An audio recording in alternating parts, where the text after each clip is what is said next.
बरसात का मौसम था। आसमान घने बादलों से ढका हुआ था और बूंदें लगातार खिड़की के शीशों पर गिरकर टपक रही थीं।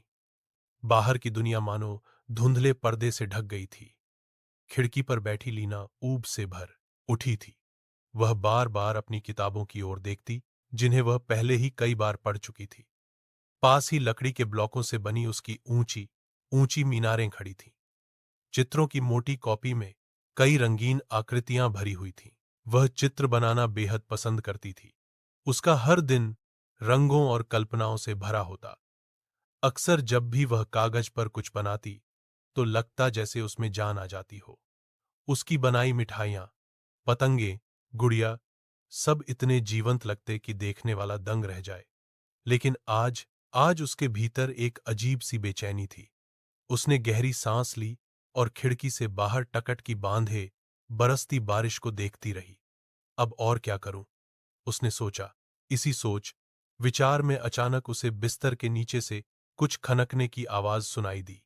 झुककर उसने देखा तो एक चमकती हुई वस्तु धीरे धीरे बाहर लुढ़क आई। वह था एक पुराना तूलिका ब्रश। लेकिन यह कोई साधारण ब्रश नहीं था।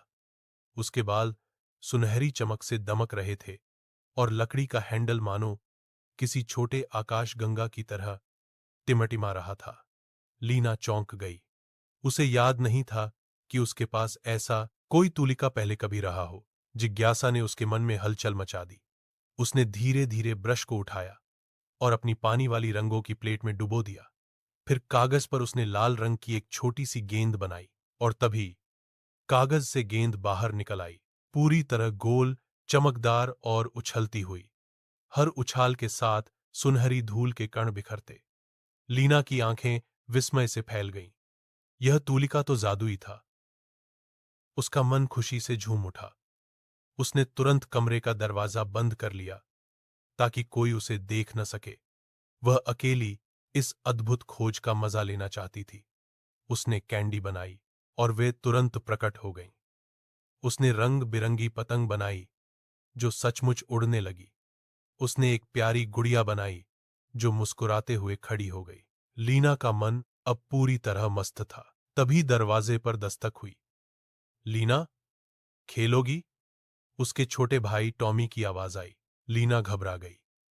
उसने तुरंत ब्रश को कंबल के नीचे छुपा दिया। दरवाजा खोलते ही बोली, मैं व्यस्त हूं, टॉमी, बाद में खेलेंगे। टॉमी निराश नहीं हुआ। उसने हाथ बढ़ाकर आधा खाया हुआ कुकी दिखाया और मासूमियत से बोला, ठीक है, पर मैंने अपना आखिरी कुकी तुम्हारे लिए बचाया है। लो, तुम खा लो। लीना ने उस पर एक पल नजर डाली। उसकी आंखों में एक अजीब सा भाव चमका, लेकिन उसने कुछ नहीं कहा। टॉमी मुस्कुराते हुए बाहर चला गया। शाम को जब सब सो गए, लीना फिर से ब्रश निकाल लाई। उसने सोचा, आज मैं अपने लिए एक पिल्ला बनाऊंगी। कितना प्यारा साथी होगा। उसने ध्यान से पिल्ला बनाया, लेकिन कुछ नहीं हुआ। ब्रश नीरस, फीका और बेजान लग रहा था। उसका सुनहरा प्रकाश गायब हो गया था।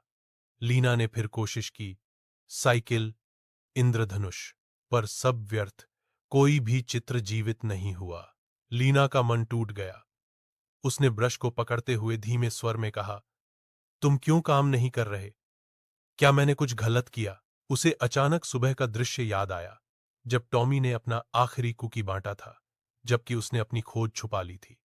उसके मन में टीस उठी, शायद मुझे भी बांटना चाहिए था। अगले दिन लीना ने खिड़की से देखा। टॉमी बाहर खेल रहा था। वह अपने खिलौने सब बच्चों के साथ साझा कर रहा था। एक छोटी बच्ची के जूते का फीता खुल गया तो टॉमी झुककर उसे बांधने लगा। लीना का दिल धड़क उठा। वह चुपचाप उसके कमरे में गई। हाथ में छुपा ब्रश लिए उसने धीरे से कहा, टॉमी, मेरे पास तुम्हें दिखाने के लिए कुछ है। ब्रश ने जैसे उसकी बात सुन ली हो, क्योंकि वह फिर से हल्की सुनहरी आभा में चमक उठा। टॉमी की आंखें चमक उठीं। सच? क्या मैं भी आजमा सकता हूं? लीना ने मुस्कुराकर सिर हिला दिया। दोनों बाहर दौड़ पड़े। पुराने विलो के पेड़ के नीचे एक खाली जगह थी। लीना ने सबसे पहले एक बड़ी स्लाइड बनाई। स्लाइड सचमुच धरती पर खड़ी हो गई। टॉमी ने झूले बनाए। झूले हिलने लगे। लीना ने मेरी गो राउंड बनाया। टॉमी ने ट्रैम्पोलिन। जैसे जैसे वे दोनों मिलकर चित्र बनाते गए, ब्रश की रोशनी और तेज होती गई। अंत में वह छोटे सूरज की तरह चमक उठा। पूरा गांव इकट्ठा हो गया। बच्चे दौड़ दौड़ कर आए और नए बने खेल के मैदान में कूद पड़े। हर तरफ हौसी, खुशी की गूंज फैल गई। लीना ने बच्चों को झूमते देखा और उसका दिल आनंद से भर गया। टॉमी मुस्कुराया और बोला, देखा, चीजें बांटने से सब और अच्छा हो जाता है। लीना खिलखिलाकर हंस पड़ी। सच में, बहुत ज्यादा अच्छा। रात को जब वे दोनों ब्रश को समेट रहे थे, लीना ने गौर किया कि उसकी नोक फिर से सुनहरी रोशनी से दमक रही थी। उसने फुसफुसाते हुए कहा, यह फिर से जादुई हो गया। शायद इसे सिर्फ दयालुता और साझेदारी की जरूरत थी। उसने एक डिब्बे पर लिखा, सिर्फ बांटने के लिए, और ब्रश को उसमें सहेज दिया। उस दिन के बाद से लीना और टॉमी ने मिलकर कई अद्भुत चीजें बनाई।